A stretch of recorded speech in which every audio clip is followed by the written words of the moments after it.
Like, well, D, how do I pre-frame? What do I talk about when I pre-frame them? Well, what you talk about is you actually put them back into that emotional state, because again, you don't know what's gone on since the last time you talked to them. Like typically when you're doing your warm up, right? When you're building up your rapport, you're doing your application. Sometimes the distance between that conversation to your actual pitch could be anywhere from an hour to, a day, right? So a couple hours.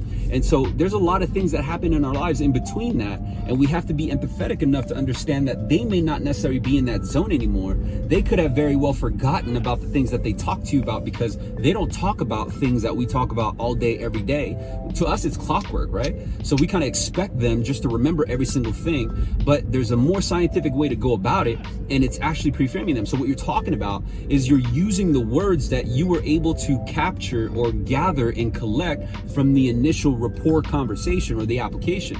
Things like, you mentioned to me it was important that, or you mentioned to me that you would use your savings too, and you mentioned that you wanted to, right? So you told me that because of you were unable to, right? So basically what you're doing is you're putting them back in that zone where you're talking about things that interest them. You're talking about things that they need. You're talking about things that apply to them. You see, if you're not doing that right now, then I promise you, you're actually leaving money on the table. And if you're just going straight into your pitch and be like, hey, this is Daniel, I got a couple options for you. Grab a pen and paper. Mrs. Jones, nice to meet you. My name is Daniel. Anyway, option number one is, like, you know what I mean? Like, you don't know Miss Jones. You don't have that rapport with Mrs. Jones. You don't know what Mr. and Mrs. Jones just fought.